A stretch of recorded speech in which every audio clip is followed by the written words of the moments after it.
அஸ்ஸலாமு அலைக்கும் friends, welcome to just for you JFU. இன்றைக்கி நம்ம சேனலில் ஒரு சிம்பிள் அண்ட் டேஸ்டியான ஒரு 2 நிமிஷத்தில் செய்கிற மாதிரி ஒரு கார சட்னி. இது வந்து ரோட் சைட் சட்னி கூட சொல்லிக்கலாம். அவ்வளோ டேஸ்டியாக இருக்கும். கண்டிப்பாக இதை வந்து ட்ரை பண்ணி பாருங்கள். ஸோ இதுக்காக வந்துட்டு நம்ம ஒரு மீடியம் சைஸ்டு ஆனியன் ஒன்று எடுத்திருக்கோம். 2 சின்ன தக்காளியில் வந்துட்டு 2 எடுத்திருக்கோம். அடுத்தது நம்ம காரத்துக்கு ஏற்ப மாதிரி காஞ்ச மிளகாவும் நம்ம எடுத்து வச்சுருக்கோம். இன்னும் ஜாஸ்தி வேணால் போட்டுக்கோங்க. உப்பு எடுத்து வச்சுருக்கோம். அதுக்கப்புறம் ஒரு 15 பல்லு கிட்ட பூண்டு. அவ்வளோதான் இதுக்கு தேவையான இன்க்ரீடியன்ஸு. இது எல்லாத்தையும் நம்ம வந்துட்டு மிக்சர் ஜாரில் போட்டு நல்லா ஃபைன் பேஸ்ட்டாக தண்ணி ஊற்றாமல் அரைச்சி எடுத்துக்கோங்க. ஸோ வந்துட்டு நம்ம ஃபஸ்ட்டு அரைச்சி எடுத்துக்கலாம். அதுக்கப்புறம் வந்துட்டு ஒரு வானலில் வந்துட்டு நல்லெண்ணெய் ஊற்ற போகிறோம். ஒரு டேபிள் ஸ்பூன் அளவுக்கு நல்லா நல்லெண்ணெய் ஊற்றிக்கோங்க. எண்ணெய் வந்துட்டு நல்லா காயட்டும். கடுகு உளுத்தப்பருப்பு போட்டு நல்லா தாளிச்சுக்கோங்க. கூடவே 2 கொத்து கருவேப்பிலையும் போட்டு நல்லா பொரிய விட்டுருங்க அதிலே. ஸோ அந்த ஃப்ளேவர் எல்லாம் வந்துட்டு எண்ணெயில் இறங்கினட்டும்.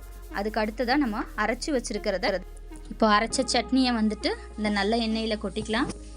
ஸோ வந்துட்டு இதை வந்து நீங்கள் அப்படியே கொட்டி அப்படியே கூட எடுத்து சாப்பிடலாம். அப்படி இல்லைனா வந்து இதை பச்சை வாசனை போகிற அளவுக்கு நல்லா கொதிக்க விட்டும் எடுத்து சாப்பிட்லாம். அது வந்து நம்மளோட சாய்ஸ் தான். ஸோ வந்து ஒரு கொதி விட்டுட்டு கூட நீங்கள் ஆஃப் பண்ணி எடுத்து பரிமாறலாம். இட்லி தோசைக்கு செம்ம காம்பினேஷனாக இருக்கும். கண்டிப்பாக அதை ட்ரை பண்ணி பாருங்கள். கண்டிப்பாக இந்த வீடியோ பிடிச்சிருந்தா லைக் பண்ணுங்கள், ஷேர் பண்ணுங்கள், மறக்காமல் நம்ம சேனலை சப்ஸ்கிரைப் பண்ணிடுங்க. கூடவே பக்கத்தில் இருக்கிற பெல் ஐக்கானையும் கிளிக் பண்ணிக்கோங்க. அப்போ தான் நம்ம போடுற வீடியோஸோட நோட்டிஃபிகேஷன் உடனே வரும். வேற ஒரு வீடியோவில் சந்திக்கலாம். தேங்க்யூ, பாய்.